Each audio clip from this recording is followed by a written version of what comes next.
A $55 rubber oil line cracks on a Toyota Camry somewhere between 40,000 and 70,000 miles. No warning light, no smoke, just a faint smell most owners ignore.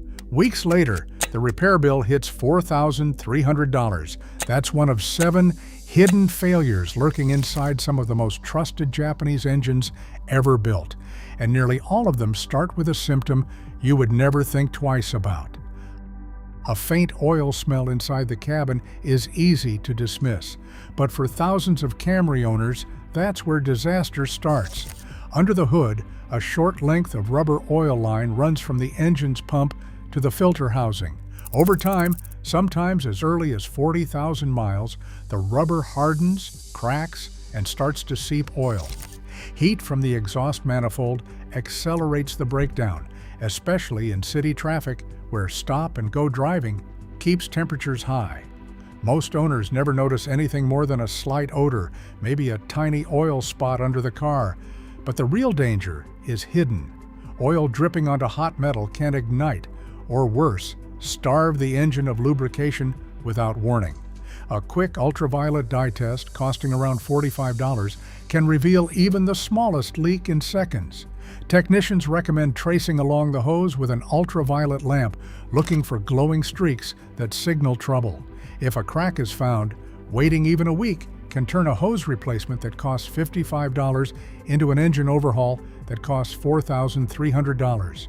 Some owners try aftermarket silicone hoses to save money, but shop data shows higher rupture rates in hot climates. The safest fix is an OEM hose and double clamp assembly, installed by a shop that understands the stress these lines endure. Every extra mile on a brittle hose is a gamble, one that too many owners lose. The lesson: when a technician suggests a dye test for an oil smell, don't put it off. Catching a cracked line early keeps a minor repair from becoming a financial nightmare. A sudden spike on the temperature gauge, then nothing for weeks. That is how the valley coolant leak begins. On engines like the Subaru EJ25, a composite gasket buried deep in the block slowly breaks down with age and heat.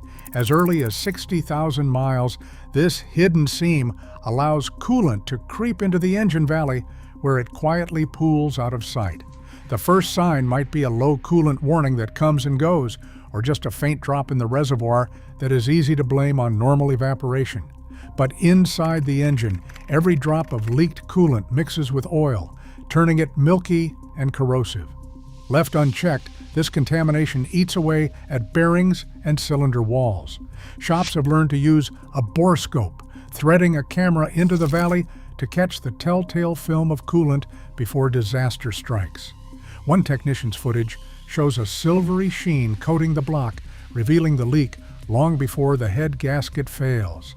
Catching the problem early means a gasket and labor bill under $1,200. Ignore it, and the next step is a warped head or a seized engine. Repairs can top $4,000. The difference comes down to recognizing those sporadic temperature spikes and insisting on a borescope inspection when the usual fixes do not add up. A careful look inside saves thousands and keeps a subtle leak from turning into a catastrophic rebuild. A turbocharged engine lives or dies by oil flow, and sometimes the smallest part can take it all down. Deep inside the oil feed line, a mesh screen just 0.2 of a millimeter wide stands guard, meant to keep carbon and debris out of the turbo bearings. Over time, heat and dirty oil cause carbon to bake onto the screen, shrinking the openings and choking off flow. The first sign is subtle, a faint turbo whine or a sluggish boost that most drivers blame on a dirty sensor. But as the blockage grows, oil pressure drops and the turbo shaft spins dry at tens of thousands of RPM. Bearings seize, and the whine turns into a grinding shriek, sometimes with no warning at all. A technician's spin test can catch early trouble. Removing the oil line and spinning the turbo by hand reveals resistance or a gritty feel if the bearings are starved. Shops recommend inspecting and cleaning the turbo oil screen every 30,000 miles, especially on models like the Mitsubishi Lancer Evolution and the Subaru WRX. It is a quick job, less than an hour, but neglect can turn a $20 screen into a $3,000 turbo replacement. Sludge buildup does not just slow the turbo, it can destroy it in a single drive. The lesson is simple: do not wait for the whine. Build cleaning the oil screen into your regular service schedule and use high-quality oil to minimize carbon. A little prevention keeps the boost strong and your wallet safe. A flicker from the oil pressure light at idle is the only warning most drivers ever get, but what happens next can total an engine in minutes. On models like the Nissan Maxima and Toyota Corolla, a brittle internal gasket tucked deep behind the rear main seal or oil pump can develop a hairline crack. Oil starts to bypass the pump, dropping system pressure to dangerous levels. Many owners assume it is just a faulty sensor or low oil topping off the reservoir and driving on, but a technician with a mechanical oil pressure gauge can reveal the truth.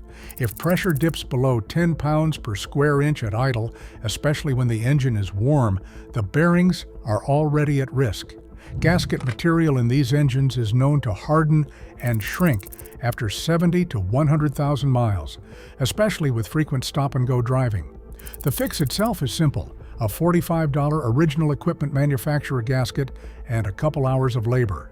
But if the warning is ignored, the oil-starved bearings can seize, turning a minor repair into a full rebuild costing over $4,000. Shop records show that aftermarket gaskets, even those labeled high temperature, fail early in about 1 in 10 cases. For owners, the lesson is clear. When the oil light flickers, do not trust the dash sensor alone. Insist on a mechanical gauge test before driving another mile. Catching a pressure drop early saves an engine and a savings account from disaster. A subtle delay in shifting or a faint hesitation pulling away from a stop can be the only clues before a much bigger problem surfaces. In many Japanese vehicles, like the Toyota RAV4 and Lexus RX, the radiator and automatic transmission share a single integrated cooler. Over time, the brazed aluminum and steel joints inside that unit can develop hairline cracks, especially after years of thermal cycling and exposure to road salts. When that happens, coolant under pressure finds its way into the transmission fluid circuit. The result is a slow, almost invisible cross-contamination that turns the transmission fluid from clear red to a cloudy, pinkish milk. For owners, the first sign might be a slight slip or a delayed gear change. Checking the transmission dipstick reveals the truth. Milky or frothy fluid means coolant has invaded the automatic transmission fluid. At this point, the damage to clutch packs and internal seals may have already started. Transmission shops stress the importance of a fluid check at every oil change, especially after 80,000 miles, or if you notice even minor shifting issues. If contamination is caught early, replacing the radiator and flushing the transmission can cost between $300 and $1,200, a painful bill, but nothing compared to the $4,000 to $6,000 price tag for a full transmission rebuild. Technicians also recommend a pressure test on the radiator's integrated cooler circuit. If the circuit doesn't hold pressure or shows a slow drop, the internal seal has failed. Aftermarket external coolers can prevent recurrence, but the key is catching the problem before the fluid turns milky. For any owner, a quick glance at the automatic transmission fluid and a pressure test every couple of years can mean the difference between a routine service and a catastrophic transmission failure. A sharp clunk from the rear suspension at low speed can be the first and only warning before a much bigger problem unfolds. On models like the Subaru Forester, a single U-bolt holds the trailing arm to the chassis, anchoring the rear wheel's alignment. Over time, exposure to winter road salt or coastal humidity eats away at the bolt's protective coating. Corrosion sets in quietly from 40,000 to 60,000 miles in harsh climates. A small rust patch may go unnoticed during routine service, but the damage progresses beneath the surface. At 68,000 miles, one Forester owner heard a faint noise and replaced a worn bushing. But the real threat was the U-bolt itself. Within a month, it fractured clean through, letting the trailing arm swing out of place. The sudden shift stressed the driveshaft and rear differential, sending metal fragments into the oil and resulting in $3,600 in frame and drivetrain repairs. Shop records show similar failures often begin with a minor clunk, but end with major drivetrain damage if left unchecked. Technicians recommend a dynamic chassis scan at every major service, especially for vehicles in rust-prone areas. Verifying U-bolt torque to the factory spec of 95 Newton meters and checking for any sign of rust or distortion can prevent disaster. For owners, adding an underbody inspection every 15,000 kilometers is a small step that protects both the suspension and the engine's health. Ignoring odd noises from the undercarriage is a gamble, one that can turn a simple bolt swap into a multi-thousand-dollar repair. A rough idle and a persistent misfire code can sound like a simple spark plug problem, but on engines like the Mazda 6 Skyactiv G 2.5-liter engine, the story runs much deeper. In these engines, a cracked cam phaser or a clogged oil screen can throw the variable valve timing system out of sync.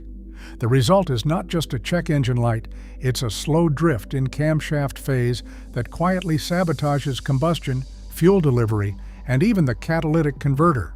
Owners often replace plugs or ignition coils, but the misfire returns, sometimes accompanied by a faint ticking or a loss of low-end power. Technicians who dig deeper use an oscilloscope to read the cam and crank sensor waveforms.